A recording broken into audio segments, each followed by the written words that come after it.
वर्तमान राज्य राजनीति रे गोटे प्रश्न हेबो कि बीजेपी बीजेडी मेंट तेबे मेंटरे कहार फायदा। बीजेपी बीजेडी निजर स्वार्थ पई मेंट करूछंती, जनतांक पई नुहे बोली कहि बुलुछि कांग्रेस। सेपटे बीजेपी बीजेडी मेंटर भरपूर फायदा उठाइबो पिपिली कांग्रेस बोली चर्चा जोर धरिछि। कांग्रेस रो पुरुखा नेता तथा पूर्वतन ब्लॉक चेयरमैन पूर्णचंद्र स्वाई एबे पिपिली डेलांग निर्वाचन मंडली टिकेट पई इच्छुक अछंती। एतिके बेले पिपिली सुआबराई रे अनुष्ठित होई जाइछि कांग्रेस रो सांगठनिक बैठक। बीजेडी बीजेपी मेंट कांग्रेस को केवल पिपिली नुहे बरम सारा राज्य रे फायदा देबो बोली कांग्रेस नेता पूर्णचंद्र कहिसंती। जदि मेंट हुए तेबे आगामी दिन में प्रदेश कांग्रेस पुणी थे ओडिशा रे विरोधी दल आसन रे विधानसभा रे बसिबो। आज सुआबराई स्थित बेलेश्वर महादेव प्रांगण रे कांग्रेस रो सांगठनिक बैठक अनुष्ठित होई जाइछि। बैठक रे शताधिक पुरुणा तथा पुरुखा कांग्रेस कर्मी एकाठी होई 2024 साधारण निर्वाचन पई सांगठनिक बैठक करथिले। एहासह आगामी दिन में अनेक पुरुणा कांग्रेस कर्मी पुणी घर बाहुड़ा हेबे बोली पूर्णचंद्र कहिसंती। जदि प्रदेश कांग्रेस पिपिली पई पूर्णचंद्रक उपरे आस्था प्रकट करती तेबे पिपिली डेलांगरे बाजमात करिवे बोली दृढ़ोक्ति प्रकाश करछंती। देखंतु वर्तमान जो ओडिशा रे बीजेडी बीजेपी मेंट करिगिरी निज स्वार्थ पई मेंट करिगिरी किंतु एवं जनतांगर स्वार्थ नो कि राज्यर स्वार्थ नो से माने निज स्वार्थ पई मेंट करि वर्तमान चलछि। वर्तमान आमे कांग्रेस दल सारा पिपिली कोन सारा ओडिशा रे मध्य सक्रिय होई उठिछि एवं कांग्रेस दल निश्चित विधानसभा विरोधी दल भूमिका निश्चित ही ग्रहण कर। जदि आप सुजोग कांग्रेस जदि आपको सुजोग दिए ताले आप केते प्रस्तुत अच्छा? मु माननीय सभापति साथी आलोचना करी टिकेट बाबद से मते ग्रीन सिग्नाल देइंदी एवं मोर जेतु मु एठी चेयरमैन थिली लोक मानक साथी रे अछि लोक मानक साथी रे दीर्घ दिन होला कांग्रेस रे रही आसीची। तेणु मु निश्चित एठी जदि बीजेडी बीजेपी मेंटरे काहाकू टिकेट दिहले मध्य कांग्रेस दल निश्चित तांका हाथरे जोड़ देकी चलो आवश्यकता पड़े कांग्रेस एठी मध्य बाजीमात करि पारे। दीर्घ वर्ष धरी बीजेडी निश्चित कारण जेहेतु कांग्रेस 65,000 रु 70,000 भोट पिपिल निर्वाचन मंडली रे थिला। वर्तमान कांग्रेस भोट 4,800 अच्छी गत निर्वाचन में।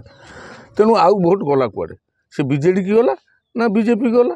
तेणु बीजेपी की नियर अबाउट 40,000 रु 45,000 भोट बीजेपी की जाइए, 15,000 रु 20,000 भोट बीजेडी की जाइए।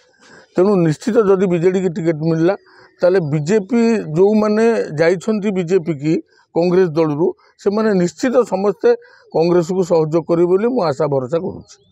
एवं जदि बीजेपी की भी टिकेट मिलला बीजेडी असंतुष्ट गोष्ठी एवं बीजेपी असंतुष्ट गोष्ठी निश्चित कांग्रेस को सहयोग करेंगे और कांग्रेस कंटेस्ट को निश्चित जीव मेंट कांग्रेस को मु कहूनी सारा भारत वर्ष सारा ओडिशा बर्तमान जी चली सबुआड़े गुंजरण उठी जे कांग्रेस निश्चित बाजीमात कर विरोधी दल आसन में बस सबू जगार भोट हार बहुत किसी बढ़ी।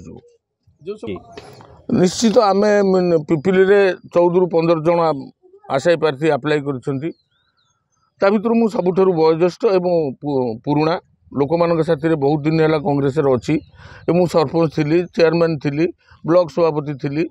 तेणु निश्चित लोक मैंने मते अधिका संख्यार मनोनीत करेंगे बोली आशा करुच्ची। अक्षय कुमार बेहरा ना कौन Akshay Kumar Behera sir BJD BJP मेंट हुए कांग्रेस को केते फायदा मिलियो विशेषकर पिपिल केते फायदा मिलियो बोली आपण भाबुछन?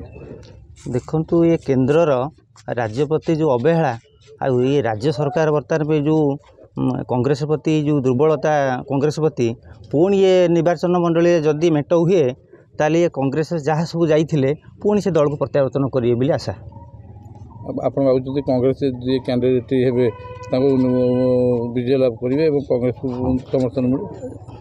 जदि पूर्वतन चेयरमैन पिपिली चेयरमैन टिकेट मिले ताले मोर आशा ताले ये कांग्रेस ये पिपिली गड़े पुणी बोधे बाजी मारी बोली आशा।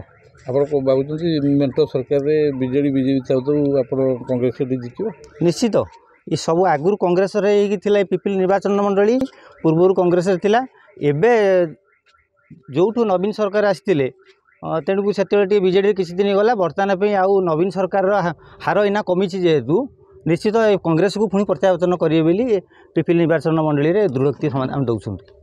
ଆପଣ ଭାବୁଛନ୍ତି ନିଶ୍ଚିତ କଂଗ୍ରେସ ଯୋଡ଼ି ବାଜିବ? निश्चित पुनः जदि टिकेट मिले ताले पिपिली निर्वाचन मंडली पुणी पुनर्बार आउे बाजीमार कर ये कांग्रेस हाथ चिर କିନ୍ତୁ ଅନେକ ଆଶାୟୀ ଅଛନ୍ତି ପୂର୍ଣ୍ଣସ୍ୱାଇଁ କେତେ ଜାଗା कारण से दीर्घ दिन लोक मान संस्पर्श थे एबे भी दीर्घ दिन सब बेले अच्छा ना पार्टी जितु बाहर समस्त पथर जिते सी चिंताधारा अच्छा जे समस्त निर्वाचन मंडली चाहती पुनः ही टिकेट को दि जाऊ।